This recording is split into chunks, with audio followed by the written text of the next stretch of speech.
Some of them. He said he's the only president in a while who didn't have any troops dying anywhere in the world. Troops have, of course, died on his watch. He said he's put in a $15 per shot cap on insulin and Medicare. It's a $35 a month cap. He said it's a $200 cap on overall drug spending in Medicare. It's $2,000 a year. He said the border now has fewer crossings than when Trump was in office. That's generally not true. He said, or at least strongly suggested, unemployment was at 15% when he took office. It was actually 6.4. He said Trump wants to get rid of Social Security. Trump doesn't. He said billionaires pay 8.2% in taxes. It's much higher. He said Trump told Americans to inject bleach amid COVID. We know Trump made foolish comments about scientists studying disinfectant injection, but didn't frame it as advice to people. And Biden said the Border Patrol endorsed him. No, its union supported the border bill he'd supported, never endorsed him himself. All right, guys, so we got to talk about the cult within the Democrat Party that is continuing to support Joe Biden no matter what, okay? As it seems, the elites in the Democrat Party are trying to overthrow democracy within their party by removing Joe Biden.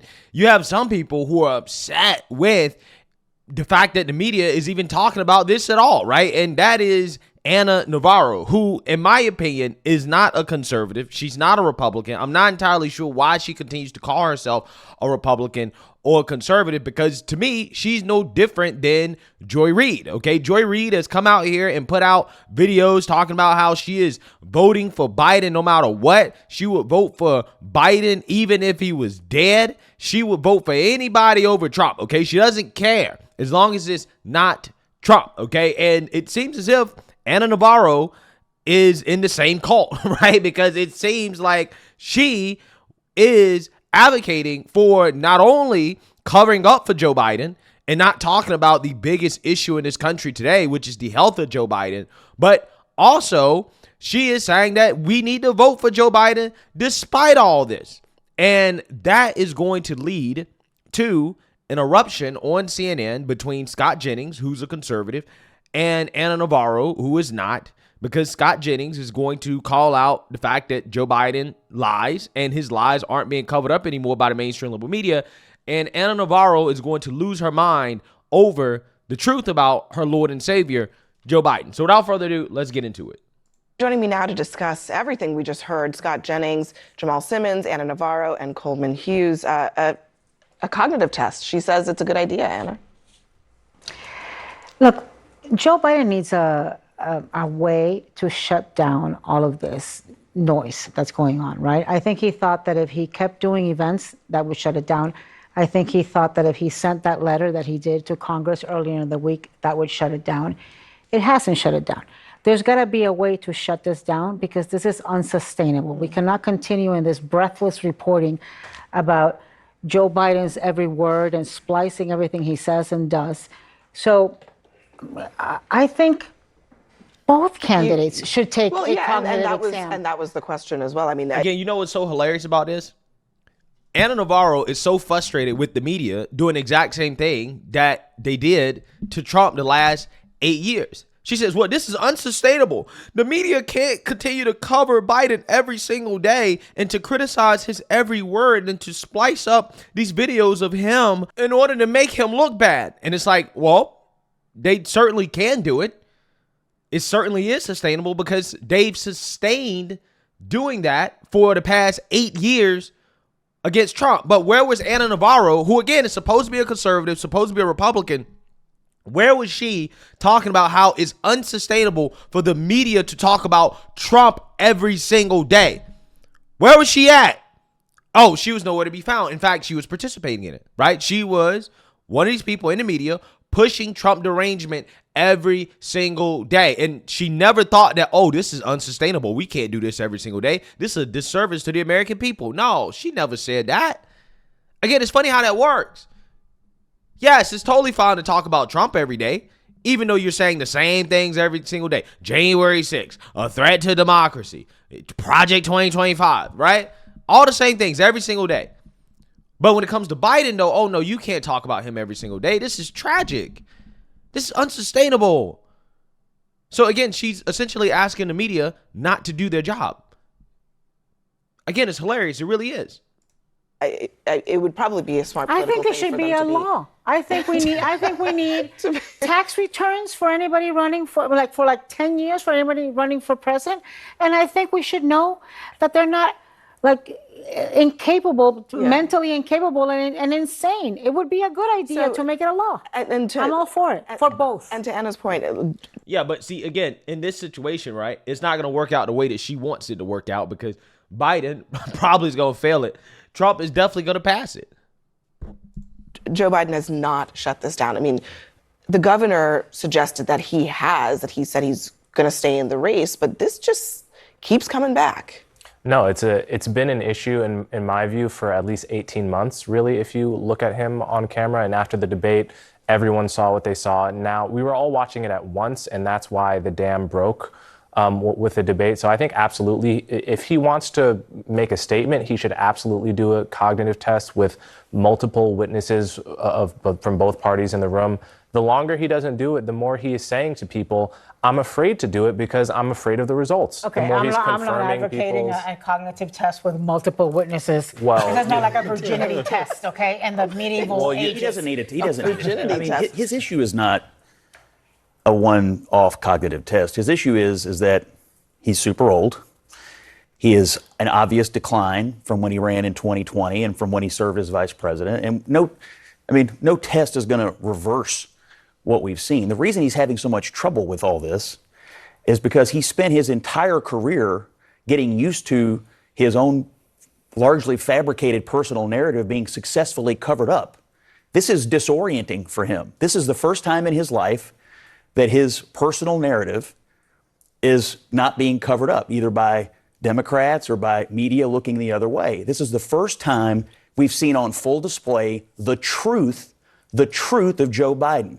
They have covered this up for too long, for so long, and it's a scandal. Scott, when you talk about covering up personal narrative, are you talking about the loss of his wife and daughter? Are you talking about the loss of his son to cancer? Are you saying Joe Biden has never made up a story about his personal No, but I'm saying narrative? his personal narrative is a narrative about a man who has been steeped in pain and steeped in things that most of us would struggle to get through, who kept battling away at it, kept showing up for people, kept fighting for the middle class, who grew up in small town Scranton. That's his personal narrative. That's what it is that attracts people to Joe Biden. It's been a thing that sort of held him up the entire time in his political career. And I think it's kind of like not right for anybody to say You think it's that not? he's covering that up. You think that's so honestly true about his life. First of all, he has told lie after lie after lie about his life. Did I say anything right now that was a lie? But the biggest Did I lie. just say anything that was a lie? Do you want to go through and rehash all the stories he has taught? No, but I just told us? wait. I mean, Narrative. but here's the deal. Well, I mean, here's the thing, right? Here's the thing. I think Scott Jennings here is bringing up a good point. It's just that if I was him, I would not have used the phrase personal narrative. I would have said, well, this is the first time that the media and the Democrats aren't covering up for the White House narrative, the administration's narrative. This is what I would have said, because saying that Joe Biden is lying about his personal life, again, that gets into the weeds, even though it is true. Joe Biden has lied about his personal life. In fact, back in the day, Joe Biden was criticized for plagiarism. Okay, he made up how many degrees he had. He first ran for president 32 years ago. For those who may have forgotten or weren't around in '87, here's what happened. Biden started off as a strong contender. Senator Joseph R. Biden, Jr. of Delaware. But his campaign was marred by some early blunders, like this one. What law school did you attend, and where did you place in that class?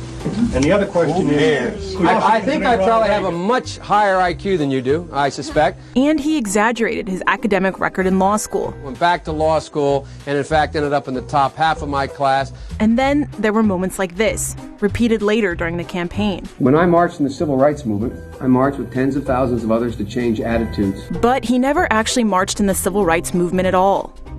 Ultimately, it was accusations of plagiarism in his speeches. I did not know that was a Robert Kennedy quote. My mistake. That forced him to drop out of the race. I made some mistakes. Yeah, so Joe Biden literally had to drop out of the presidential race back in 1987 because he lied too much. Okay, he lied about plagiarism. He lied about how many degrees he had. He lied about marching in the civil rights movement. Again, Joe Biden, yes, he has lied his whole life, okay, in order to accumulate power. But I think a better point here from Scott Jennings would have been to say, well, this is the first time during his presidency that the media, aka CNN, is actually covering the truth about what's happening with this administration and not actively covering up for the administration by peddling their false narrative. And this is why the Democrats and Joe Biden are falling apart, right? They're falling apart because the media no longer is on their side, right? The media is actually doing their jobs. And because the media is doing their jobs, they're collapsing, which again is hilarious to think about because the media has been going after Trump for 8 years straight and Trump is stronger than ever. The media finally starts to cover Democrats fairly and they're collapsing under the pressure, the weight of a neutral media. Again, it's just funny how that works. This is why they always get so mad when the mainstream liberal media attacks Democrats because they know that just even slight scrutiny of the Democrats, telling the truth, actual real fact checking of Democrats is enough to destroy their narrative. They know this. And that's what's happening right now. But here's the deal. Let me just say this. You support Donald Trump. This is a guy who began. I haven't announced who I work here. You're obviously not supporting Donald. You're not obviously not supporting Joe Biden. I don't give money to anybody. I will happily give all my money to Joe Biden because if the other choice is Donald Trump, that's a binary choice. AKA you're a cult, right? You're in a cult when you are saying that, well, I am going to vote for Joe Biden, who, again, you are admitting may be cognitively impaired. You're voting for that guy over Trump because you just hate Trump. Damn the rest of the country. Damn the border. Damn the economy. Damn crime. Damn the fact that Joe Biden could be dragging us into World War III. Yeah, forget all that. We don't care how much of a disaster this administration has been. At least it's not Trump. When Trump's administration was not a disaster like this. Again, that's the part that really blows my mind. You're letting your derangement get in the way of you making a responsible decision when it comes to voting for the best interest of this country. These people are saying, we don't care about the state of the country. We don't care if middle-class people or people at the bottom of the socioeconomic ladder are struggling. We don't care. We're going to vote for Joe Biden because we hate Trump. But yet they claim that Trump supporters are in the cult, though, when you're quite literally advocating to vote for a man who people don't believe is cognitively fit enough to run for office. But you're saying, I'm going to vote blue no matter who. That's a cult. This is blue anon. That's what this is. But okay, the other choice is a guy who began lying about how to dodge the draft because of made up bone spurs. He doesn't even remember which foot he had those. So what level of lying is acceptable? This is what I don't get about this Biden versus Trump lying debate. Where Apparently, if you tell one less lie than Donald Trump, that's good enough. Is that the bar you want to set? This is a scandal. What has been covered up about Biden for the last 3.5 years or more by his staff, by Democrats? Look at this George Clooney op-ed. Well, 3 weeks ago, we all saw it. Well, why didn't anybody say anything that night? It's not that they care about the office of the president. It's that they care they're losing. That's why it's coming along. I think you got it all wrong. When I think listen, this is not an administration that has lied. It just hasn't. Wow. Again, this is why I say cult. This is not an administration that has lied. Bro, they've been lying the whole time about the economy. They said that inflation was transitory. Biden claimed that inflation was at 9% when he took office. That was a lie. Biden claimed at the debate that the Border Patrol has endorsed him. That was a lie. Biden claimed that the border is secure. That is a lie. The White House came out and claimed that all the videos of Joe Biden making these mistakes, they were cheat fakes. That was a lie. This administration has lied since day one. But again, this is what happens when you're in a cult. Oh, this administration doesn't lie. So they haven't lied about anything, Anna, at all? They haven't lied about anything. Nothing. They've never lied. They've told nothing but the truth.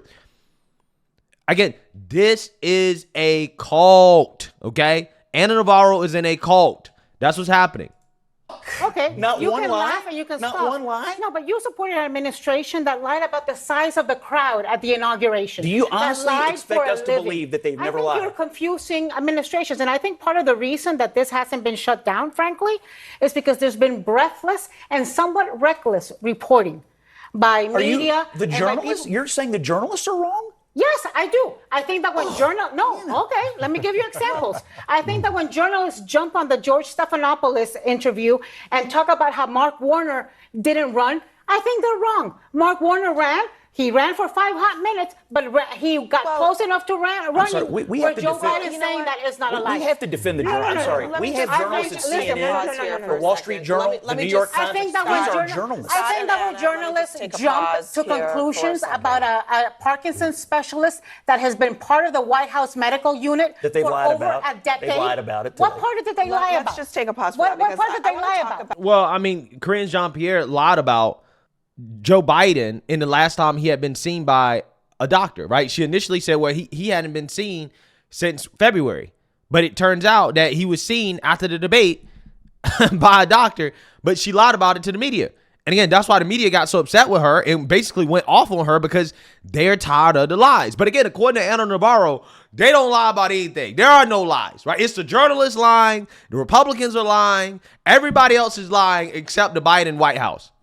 When everybody is turning on the White House because the White House has lied so much, they've gaslit the people so much, even the mainstream liberal media, who are propagandists for the Democrats, are fed up because they're like, yo, your propaganda is ruining our credibility, right? Your lies are so bad that we can't even lie on behalf of you anymore. That's what's happening. But for whatever reason, Ana Navarro doesn't see that because she's in a cult. And this is what happens when you're in a cult. In a cult, you can't question the dear leader, right? You can't question Joe Biden. You can't question the narrative from the White House. Everything they says is true. Everybody else is lying. So again, I ask, what is conservative or Republican about Ana Navarro? I'm trying to figure out, why does she continue to still call herself a conservative or Republican when she is supporting the most progressive administration that we've ever seen? And also pushing propaganda on behalf of the administration, financially supporting the administration. I'm confused right now. I'm very confused. About the George Clooney. The guy went. No, wait, hold on, Abby. Corinne has repeatedly lied about this. No, she has not. And about no, who and about whether Biden was in the meeting. She lied about it. No, they have not. This is a White House medical unit doctor who has been part of this since Obama. During the Obama administration, he visited the White House over 20 times. Did Obama have Parkinson's? They have said... I think you need to catch up on the news tonight. That's all. No, I think you need to go read the truth. And you see, this narrative is part of the reason why all of these questions have not been shut down. And I do think there's been reckless reporting. I hear what you're saying, but there's no question that it's not a media narrative. 50 million people... You don't think the media has... You don't think there's been reckless reporting by some media? 50 million people watched the president on that debate stage. And on the George Clooney of it all, George Clooney was at this fundraiser, right? And the fundraiser they raised $28 million. He comes out of it and he thinks that something is wrong. And he goes to write this op-ed. And according to the New York Times tonight, the White House tries to stop him. They send Jeffrey Katzenberg to try to get him to not publish this op-ed. Another person who was at that fundraiser now comes forward and says the president did not look great that night. So it's not a media narrative. It's also coming from people who love and respect Joe Biden. They are just deeply concerned. Wow. So you got CNN. CNN is checking Ana Navarro after Ana Navarro went on this deranged rant claiming that, well, everything that the media is saying, everything that the American people are saying, everything that even some Democrats are saying about Joe Biden is not true. It's not real, right? This is being blown up too much, right? Even CNN is like, no, you don't understand. There's not a media narrative. People are just calling out what they're saying from Joe Biden, and you can't blame the media for what everybody saw on that debate stage. And again, it's just so funny to me because Ana Navarro had nothing to say about the media breathlessly covering Trump 24/7. But when they do that to Biden and the Democrats, oh, it's a problem. They can't take it, right? Again, it's hilarious. So, the propagandists are upset that their propaganda is no longer being accepted as a part of the mainstream liberal media coverage. And it's just funny to watch the Democrat Party crumble along, again, with their propagandists because nobody's buying into the BS anymore. But people like Anna Navarro, the Joy Reids of the world, The View, they're in a cult, man. You have to be in a cult to come out here and to openly support a guy who is not cognitively fit enough to be in office. It really is sad. It is a sad state of affairs. And again, the irony here, the hypocrisy is that these people want to lecture Republicans about standing behind Trump no matter what when they are standing behind Biden because of their hate for Trump, and they are defending the indefensible, right? Again, it's amazing. It really is. Let me know what you guys think. Make sure you like, comment, and subscribe. Most importantly, share a Black conservative perspective. Peace.